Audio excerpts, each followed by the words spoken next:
আনসারুল হক প্রথম মাসের বেতন সহ 1,10,000 টাকা দিয়ে ভর্তি করেছে। ওনারা যদি এই ভর্তির সময় যদি এই কথাটা বলতো যে ক্লাস 8-এ একজন, তাহলে কিন্তু এখানে ভর্তিটা কিন্তু হয় না। গফরগাঁয়ে ইটারনাল ফ্রিডম মাদ্রাসা নামে ভুয়া স্কুল অ্যান্ড কলেজ খুলে আনসারুলের প্রতারণা ফাঁস। ইটারনাল ফ্রিডম মাদ্রাসার নেই স্কুল অ্যান্ড কলেজের অনুমতি, তবুও জালিয়াতি করে অভিভাবকদের লাখ লাখ টাকা নিচ্ছেন হাতিয়ে। ব্যবহার করেন 2600 ভুয়া ফেসবুক আইডি, যা দিয়ে সহজ সরল অভিভাবক ও প্রশাসনকে দিচ্ছেন ধোঁকা। অর্থ আত্মসাতের দায়ে থানায় লিখিত অভিযোগ করেছেন ভুক্তভোগীরা। পালানোর পথ খুঁজছেন ভণ্ড আনসারুল। বিস্তারিত দেখুন ময়মনসিংহ থেকে ফিরে শেখ সাদির পাঠানো 5 পর্বের ধারাবাহিক অনুসন্ধানী প্রতিবেদনের 4র্থ পর্বে।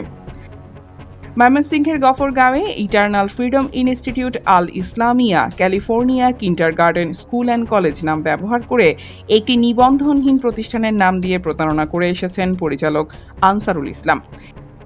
এরই মধ্যে এক চিকিৎসকের বেতন আত্মসাৎ, মারধরের চেষ্টা ও প্রাণনাশের হুমকির অভিযোগে থানায় লিখিত অভিযোগ দায়ের হওয়ায় বিষয়টি আরও গুরুতর রূপ নিয়েছে।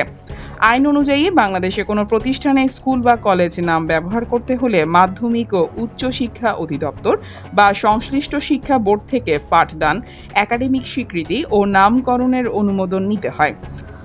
অনুমোদন ছাড়া এ ধরনের নাম ব্যবহার করা আইনত দণ্ডনীয় অপরাধ। এর ফলে প্রতিষ্ঠান বন্ধ সহ প্রশাসনিক ও আইনি ব্যবস্থা নেওয়ার বিধান রয়েছে। তবে স্থানীয় সূত্র জানায়, আনসারুল ইসলামের পরিচালিত প্রতিষ্ঠানটির এমন কোনো বৈধ নিবন্ধন বা অনুমোদন নেই। তারপরও স্কুল অ্যান্ড কলেজ নাম ব্যবহার করে শিক্ষার্থী ভর্তি ও অর্থ আদায়ের কার্যক্রম চালিয়ে আসছিল প্রতিষ্ঠানটি। সূত্র আরও জানায়, নিজস্ব স্বীকৃতি না থাকায় শিক্ষার্থীদের পরীক্ষা দিতে পাঠানো হচ্ছে অন্য প্রতিষ্ঠানের অধীনে। বিশেষ করে বারবাড়িয়া ও JM কামিল মাদ্রাসার মাধ্যমে পরীক্ষা দেওয়ানো হচ্ছে বলে অভিযোগ রয়েছে। এতে শিক্ষার্থীদের একাডেমিক ভবিষ্যৎ নিয়ে উদ্বেগ তৈরি হয়েছে অভিভাবকদের মধ্যে। এদিকে একই প্রতিষ্ঠানে কর্মরত চিকিৎসা সহকারী তোফায়েল আহমেদ গফরগাঁও থানায় দেওয়া অভিযোগে জানান, তিনি 2024 সালের নভেম্বর মাসে মাসিক 17,500 টাকা বেতনে চাকরিতে যোগ দেন। টানা 3 মাস দায়িত্ব পালন করলেও তাকে পূর্ণ বেতন দেওয়া হয়নি। অভিযোগ অনুযায়ী 2 মাসে আংশিকভাবে 30,000 টাকা পেলেও বাকি 5,000 টাকা এবং পরবর্তী 1 মাসের 17,500 টাকা বেতন বকেয়া রাখা হয়। এছাড়া রোগী আনা নেওয়ার বাবদ আরও 9,000 টাকা পরিশোধ করা হয়নি। সব মিলিয়ে তার পাওনা দাঁড়ায় 31,500 টাকা। ভুক্তভোগীর দাবি, বারবার টাকা চাইতে গেলে নানা অজুহাতে সময় ক্ষেপণ করা হয়। সর্বশেষ 4 মার্চ সকালে প্রতিষ্ঠানের সামনে টাকা চাইতে গেলে আনসারুল ইসলাম ক্ষিপ্ত হয়ে গালিগালাজ করেন এবং মারধরের জন্য তেড়ে আসেন। পরিস্থিতি বেগতিক দেখে সেখান থেকে সরে গিয়ে আত্মরক্ষা করেন তিনি।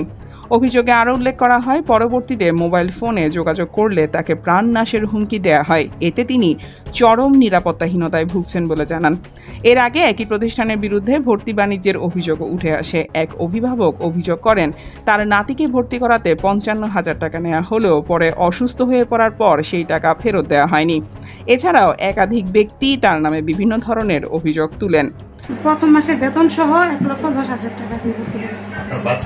আমি এখন চাচ্ছি, আমার যেহেতু মেয়েটার আবার আরেক জায়গায় ভর্তি করে দিচ্ছি, এখন আমার তো আবার তাকে ভর্তি করাতে সেখানে টাকা লাগতেছে না। আমি বছরে কয়বার টাকা দিব? ওনারা যদি এই ভর্তির সময় যদি কথাটা বলতো যে ক্লাস 8-এ একজন, তাহলে কিন্তু এখানে ভর্তিটা কিন্তু হয় না। তাহলে কিন্তু আমি 2 বাচ্চারে কিন্তু নিয়ে বাড়িতে চলে যাই। আপনি ডাইরেক্ট যে প্রিন্সিপাল তার সাথে কথা বলছি, প্রতিষ্ঠাতার নামটা নাকি আনসারুল হক। মানে আপনি যে আসলেন ভর্তির জন্য, তখন সে কি বললো? আনসারুলে কি বললো? না, ফোন দেওয়ার পরে উনি বলছে যে দেখেন আমাদের এখানে তো সিট ফাঁকা নেই, তো আসেন আপনি। আচ্ছা, আপনি যখন জোরাজোরি করতেছেন, বলতেছেন ভর্তি করবেন, আগ্রহ দেখাচ্ছেন, তাহলে আপনি আসেন। তারপর আমি আসলাম। আসার পরে বলতেছে, আসার পরে উনি এই কথা বললো যে আপনার প্যারাবিরিতে কিন্তু ভর্তি করে দিচ্ছি। আসলে কিন্তু ভর্তি করাইতাম না, আমাদের সিট ফাঁকা নেই, এরকম বলছে। তো এখানে তো আমি প্রশ্নই করতে পারি না যে আচ্ছা উনি তো না করে নাই, না করছে। উনি তো, আমি তো জানি না। আমি তো বললাম 15-20 দিন পরে জানতে পারছি যে আমার মেয়ে ক্লাস 8-এ একজন। আমি যদি ওই দিন জানতাম ভর্তির দিন যে আমার মেয়ে ক্লাস 8-এ একজন, তাহলে কিন্তু আমি একজন জানার পরে কেমন তার প্রশ্ন করেন নাই যে আপনি যে বললেন এই কথাটা যে সিট খালি নাই, এখন একজন কেন? হ্যাঁ, উনি তখন চুপ থাকে। তো এই কথা তো এই যে ওনাকে বলা হয়েছে প্রায় এই তো যেদিন মেরে নিয়ে যায় শেষে, তখন বলা হয়েছে যে আজকে এই ঘটনা এরকম ঘটতো না, বুঝি আজকে আমার মেয়ে ক্লাস 8-এ একজন না থাকতো, বুঝি তার ক্লাসে যে আরো লোকজন থাকতো, তাহলে আজকে এই ঘটনা ঘটতো না। স্থানীয়রা জানিয়েছেন, দীর্ঘদিন ধরে কোনো বৈধতা ছাড়াই প্রতিষ্ঠানটি পরিচালিত হলেও কার্যকর নজরদারির অভাবে এসব অনিয়ম চলতে থাকায় ক্ষোভ বাড়ছে। এলাকাবাসীর মতে, আইন অমান্য করে নিবন্ধনহীন প্রতিষ্ঠানে স্কুল অ্যান্ড কলেজ নাম ব্যবহার শুধু প্রতারণাই নয়, এটি শিক্ষা ব্যবস্থার জন্য বড় ধরনের হুমকি। তারা দ্রুত তদন্ত করে প্রতিষ্ঠানের বৈধতা যাচাই এবং অভিযুক্তের বিরুদ্ধে কঠোর আইনত ব্যবস্থা নেওয়ার দাবি জানিয়েছেন। একাধিক সূত্র দাবি করছে, আনসারুল নামে বেনামে প্রায় 2600 ফেসবুক আইডি খুলে তার মাদ্রাসার পক্ষে পজিটিভ রিভিউ দেওয়া এবং তার বিরুদ্ধে কিছু লিখলে তার বিভিন্ন ধরনের হুমকি ধামকি দেয়। অভিযোগের বিষয় জানতে গফরগাঁও থানার ভারপ্রাপ্ত কর্মকর্তা আ.স.ম আতিকুর রহমানের সঙ্গে একাধিকবার যোগাযোগের চেষ্টা করা হলেও তিনি কল রিসিভ করেননি। এখন দেখার বিষয়, আইন লঙ্ঘন ও একাধিক অভিযোগের প্রেক্ষিতে প্রশাসন কী পদক্ষেপ নেয়। অগ্রযাত্রা প্রতিদিন, নির্ভীক প্রত্যয়ে উজ্জীবিত।